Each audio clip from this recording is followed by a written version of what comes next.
आप सभी लोग जानते हैं कि 19 सितंबर 2024 यानी गुरुवार के दिन पितृपक्ष की द्वितीया तिथि पड़ रही है दोस्तों। और यह वह गुरुवार है जो पितृपक्ष महीने में पड़ने वाला सबसे बड़ा गुरुवार है, क्योंकि यह पितृपक्ष महीने में पड़ रहा है। और आप सभी लोग जानते हैं कि पितृपक्ष का महीना 18 सितंबर से शुरू होकर 2 अक्टूबर तक चलेगा।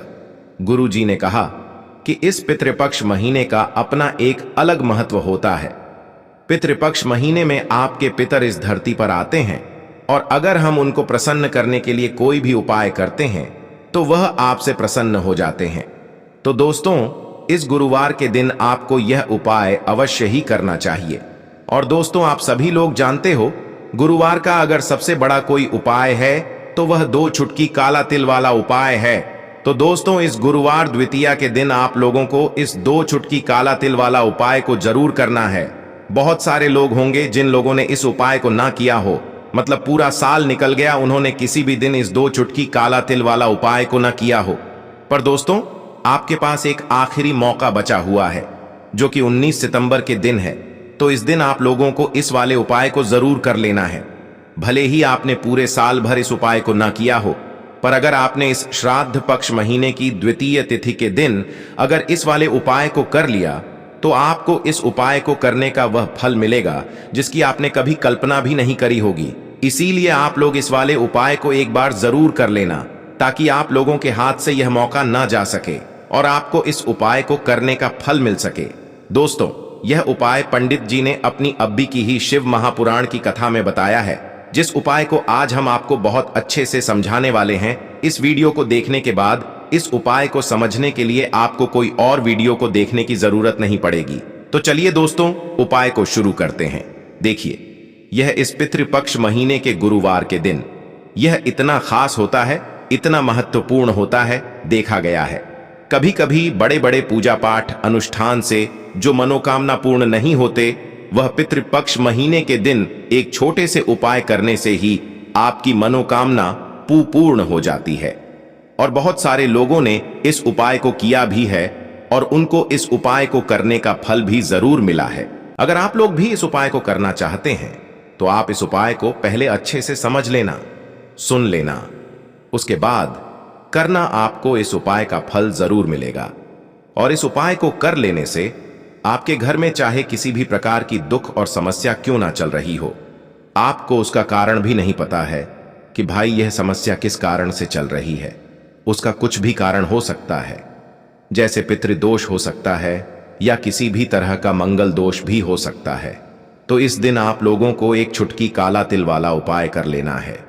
यह एक ऐसा उपाय है जिस उपाय को अगर किसी विशेष दिन पर किया जाए तो भाई उस विशेष दिन का जो है वह तो हमें मिलता ही मिलता है।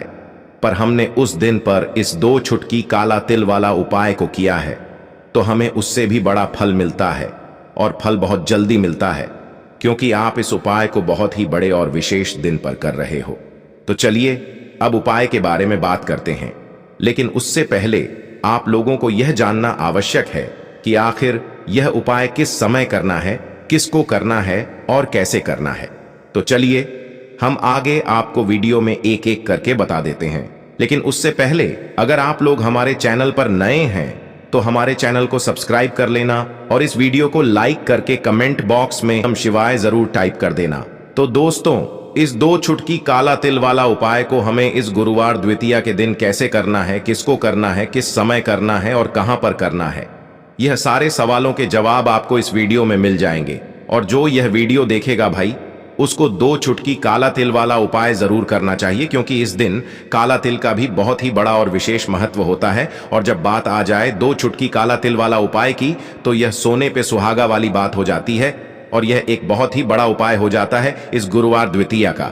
तो अब दोस्तों, इस 2 चुटकी काला तिल वाला उपाय को आखिर करना किसको है, सबसे पहले हम लोग वह बात जान लेते हैं। तो देखो, घर की जो बड़ी माताएं बहनें होती हैं, उन माताओं बहनों में से कोई भी एक बड़ी माता बहन इस वाले उपाय को कर सकती है। और दोस्तों, अगर आप चाहें तो अपने घर में से सभी सदस्यों को भी इस उपाय को करवा सकते हैं। अगर किसी व्यक्ति की खुद की कोई मनोकामना है, खुद की कोई दुख और परेशानी है जो कि वह अपने लिए ही करना चाहता है, इस वाले उपाय को तो वह खुद अपने लिए भी कर सकता है। बाकी अगर कोई घर में से ऐसा है जो कि अपने पूरे घर परिवार की सुख और शांति के लिए यह वाला उपाय करना चाहता है, तो भाई वह भी कर सकता है। उसमें भी कोई दिक्कत वाली बात नहीं है। कहने का मतलब यह है कि इस उपाय को हर एक सदस्य भी कर सकता है और पूरे घर परिवार के सदस्य के लिए घर की बड़ी माताओं बहनों में से कोई एक माता बहन भी कर सकती है। माताएं बहनें अगर घर में उपस्थित ना हो या वह यह वाला उपाय ना कर पा रही हो, तो फिर घर का कोई बड़ा सदस्य भी इस 2 चुटकी काला तिल वाला उपाय को कर सकता है, चाहे फिर वह पुरुष ही क्यों ना हो। उसमें कोई भी दिक्कत वाली बात नहीं है।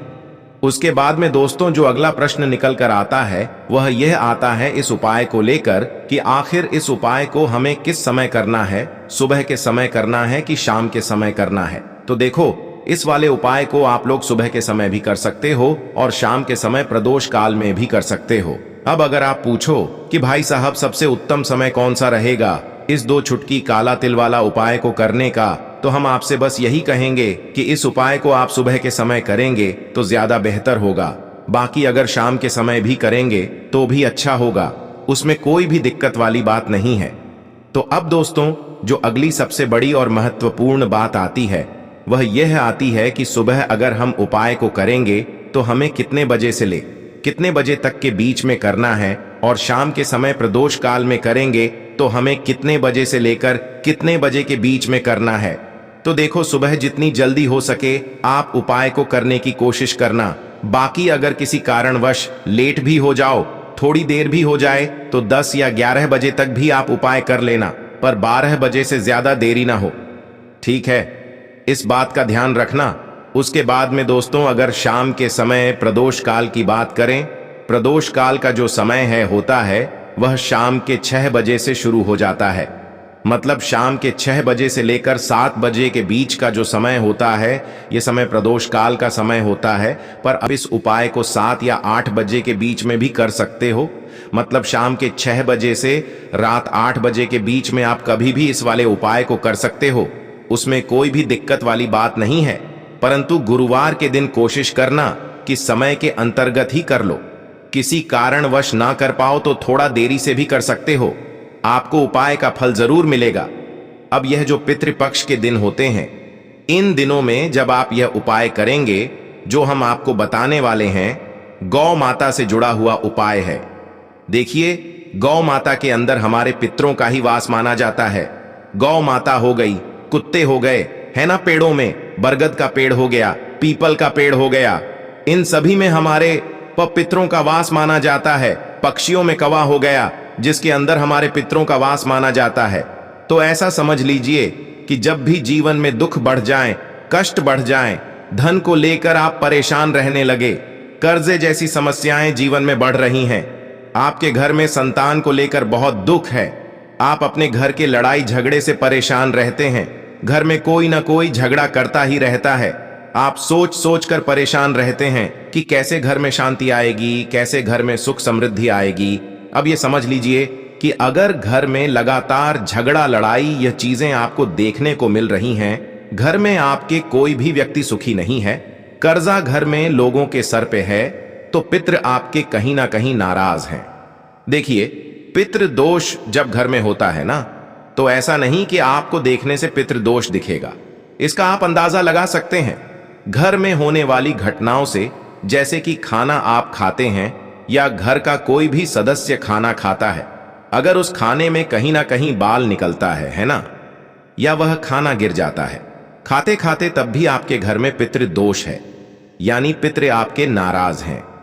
साथ ही साथ अचानक से घर में दुर्घटनाएं हो रही हैं, पितृ आपके नाराज हैं। अब जो उपाय आपको बताने वाले हैं, इस उपाय को कर लीजिए, पितृ भी प्रसन्न, और धन को लेकर तो कभी आपको परेशान होना ही नहीं पड़ेगा। जब यह उपाय आप करेंगे तो जो हमारी गौ माता होती है, इनमें 33 कोटि देवी देवताओं का वास भी होता है और हमारे पितरों का वास भी माना जाता है। अब आपको करना क्या है, जिस दिन भी आप अपने घर में पितृपक्ष में अपने पितरों को प्रसन्न करने के लिए उपाय करते हैं, है ना, जो भी आप उनको खाने में देते हैं, आपको क्या करना है कि अपने घर में मान लीजिए आप पूरी बनाते हैं या खीर बनाते हैं, आपने पूरी लेनी है, खीर लेनी है, या गुड़ भी आप यहां ले सकते हैं। और उस पूरी पर रखकर आपको गौ माता को जरूर से पूरी और खीर निकालनी है या पूरी और गुड़ निकालना है और खिलाना है, क्योंकि बहुत सारे लोग हैं जो गौ माता को नहीं खिलाते हैं। जैसे मान लीजिए पक्षी को रख दिया है, न कै को रख दिया और फिर गौ माता को नहीं खिलाया। ऐसा बिल्कुल नहीं करना है। आपको पितृपक्ष में कोशिश करें कि आप गौ माता को गुड़ रोटी या फिर गुड़ पूड़ी जो भी आप अपने घर में बनाते हैं, सबसे पहले आपको गौ माता को खिलाना चाहिए। कभी आपके पिता आपसे नाराज नहीं रहेंगे। पितृ हमेशा प्रसन्न रहते हैं और कभी पितृ दोष की वजह से आपके जीवन में धन को लेकर आपको परेशानियों का सामना नहीं करना पड़ता है। पैसों की कमी कभी उस घर में नहीं आती है जिस घर के पितृ प्रसन्न रहते हैं। देखिए, बहुत बार ऐसा होता है कि अच्छा खासा काम भी बिगड़ जाता है, व्यापार खराब होने लगता है, तो कहीं ना कहीं पितृ दोष की वजह से भी ऐसी घटनाएं होती हैं। इसलिए कोशिश करें कि इस बार चाहे एक बार ये उपाय आप करें, अगर ज्यादा बार कर लेते हैं तब तो बहुत उत्तम है। जितने ज्यादा दिन आप पितृपक्ष में ये उपाय करेंगे कि गौ माता को गुड़ रोटी या गुड़ पूड़ी खिलाएंगे या फिर हरी घास खिला देते हैं, तो ऐसा समझ लीजिए कि पितृ इतने प्रसन्न हो जाएंगे कि कभी जीवन में दुखों को आने नहीं देंगे। तो हमेशा प्रयास करें कि आप गौ माता से जुड़ा हुआ यह उपाय जरूर करें। चलिए अब बात कर लेते हैं अपने दूसरे उपाय की, जो कि पितरों को प्रसन्न करने के लिए है और घर में स्थिर लक्ष्मी के वास के लिए। मतलब कभी आपके घर में ऐसा नहीं होगा कि आज पैसा आ रहा है और कल पैसा नहीं आ रहा है। ऐसा बहुत सारे घरों में होता है कि पैसा आता है तो रुकता नहीं है, और अगर पैसा रुकता है तो फिजूल खर्ची बहुत होती है, धन की बर्बादी बहुत होती है, जिससे कि घर के सदस्य बहुत ही परेशान रहते हैं। अब ज्यादातर लोग की ये समस्या होती है कि धन की बर्बादी हो रही है और घर में पैसा नहीं रुक रहा है। अगर आपके साथ भी ऐसा है तो बिल्कुल से आपको यह दूसरा उपाय सुनना चाहिए और इसे पितृपक्ष में जरूर करना चाहिए। देखिए, आपको यहां पर क्या करना है कि काला तिल लेना है। काला तिल पितरों को सबसे प्रिय होता है। आपको क्या करना है, 2 से 3 चुटकी काला तेल लेना है और आपको लेना है। यहां पर एक मिट्टी पक का उपाय अपने घर पर करते हैं तो शत्रुओं से छुटकारा मिल जाता है। जो लोग अपने शत्रुओं को लेकर बहुत परेशान हैं, जिनके शत्रुओं ने परेशान करके रखा है, उन्हें तो विशेष जरूर करना चाहिए। क्या शत्रुओं से छुटकारा पाने के लिए इससे उत्तम दिन नहीं है? देखिए, मां दुर्गा जिस पर अपनी कृपा कर दे, ना कोई भी व्यक्ति अहित नहीं कर पाता है। ठीक है ना? तो आप समझ लीजिए कि मां की कृपा जिसे मिलती है, मां दुर्गा का आशीर्वाद जिसे मिलता है, वह अपने जीवन में शत्रुओं से भी छुटकारा पा लेता है और धन से जुड़ी समस्याएं भी दूर होती हैं। और आपको बता दें, शुभ दिन पर आई है और ऐसे में यह उपाय यदि आप करते हैं एक दीपक का अपने घर में, तो ऐसा समझ लीजिए कि आपके घर का बड़े से बड़ा संकट भी दूर होगा। और एक शत्रु है आपका या 1000 शत्रु है, लाख शत्रु हैं, कितने भी शत्रु आपके हैं, घुटने टेक देंगे तो बात कर लेते हैं कि कौन सा उपाय है एक दीपक का, कैसे आपको करना है और कैसे यह उपाय आपके शत्रुओं से छुटकारा दिलाएगा। श्रद्धा से आपको यह उपाय करना है। तो देखिए, उपाय को करने के लिए आपको सबसे पहले 11 फूल वाली लौंग लेनी है। एक भी लौंग टूटी हुई ना हो, खंडित ना हो, ठीक है ना? लौंग जब भी आप ले, उसके ऊपर फूल बना होता है, उसको आप देख ले। 11 लौंग लेंगे, साथ ही साथ लेंगे 2 कपूर। अब 11 लौंग और 2 कपूर को आपको बड़े वाले दीपक में रख लेना है। मिट्टी का बड़ा वाला दीपक आता है, उसके अंदर आप रख लें, वरना पीतल का कोई बर्तन अगर आपके पास बड़ा है, बड़ा दीपक है पीतल का, उसके अंदर भी आप रख सकते हैं। 11 लौंग, 2 कपूर। अब इसके बाद आपको क्या करना है, थोड़ा सा इसके ऊपर देसी घी डाल देना है, शुद्ध देसी घी, बहुत ही जरा सा। अपने घर के मंदिर में बैठ जाना है। एक लाल फूल यानी लाल पुष्प आपको को लेना है और सबसे पहले आपको क्या करना है कि एक दीपक जला देना है, उनको अर्पित कर देना है, वहां चढ़ा देना है अपने घर के मंदिर में। अब 11 लौंग और जो कपूर आपने लिया है उसे आपको जलाना है। मां दुर्गा से कहना है कि हे जगत जननी, मेरे जीवन से जितने भी कष्ट हैं, जितने भी दुख हैं, उन्हें आप दूर करना और मेरे जितने भी शत्रु हैं, चाहे 1 शत्रु है, 2 शत्रु हैं, चाहे तो मेरे गुप्त शत्रु हैं जिनके बारे में मुझे पता भी नहीं है, उन सारे शत्रुओं से मुझे छुटकारा दिला देना और मेरे शत्रुओं को शांत कर देना। तो मेरे शत्रु जो सोचकर बैठे हैं कि मैं जीवन में पीछे रहूं, असफलता मिले, ऐसे शत्रुओं से मुझे बचाना और अपनी कृपा हमेशा मुझ पर बनाए रखना।